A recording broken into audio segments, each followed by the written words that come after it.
The PEGI content descriptors. Violence. The game contains depictions of violence, and games rated PEGI 7 (this can only be non-realistic or non-detailed violence. Games rated PEGI 12 can include violence in a fantasy environment, or non-realistic violence toward human-like characters, whereas games rated PEGI 16 or 18 have increasingly more realistic-looking violence. Bad language. The game contains bad language. This descriptor can be found on games with a PEGI 12 mild swearing.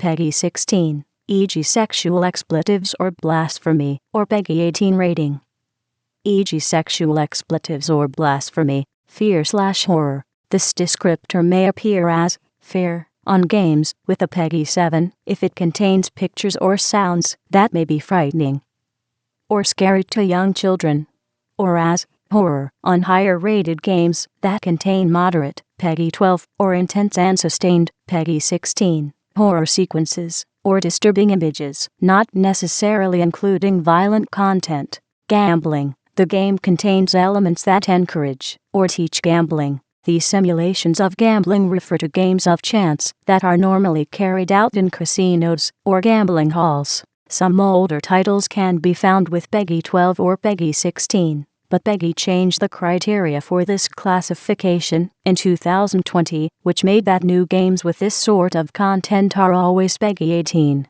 Sex. This content descriptor can accompany a PEGI 12 rating if the game includes sexual posturing or innuendo, a PEGI 16 rating if there is erotic nudity or sexual intercourse without visible genitals, or a PEGI 18 rating if there is explicit sexual activity in the game.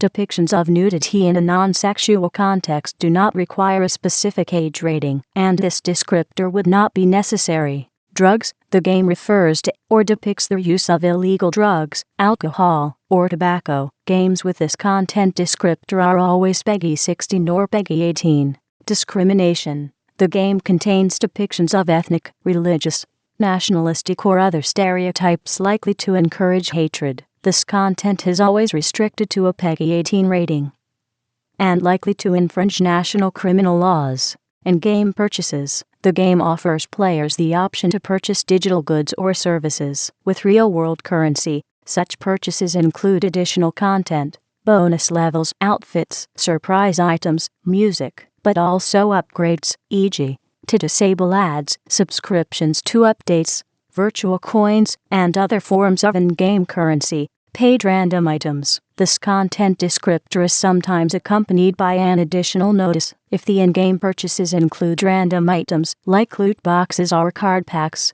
Paid random items comprise all in-game offers where players don't know exactly what they are getting prior to the purchase. They can be purchased directly with real money and or exchanged for an in-game virtual currency. Depending on the game, these items may be purely cosmetic, or they may have functional value.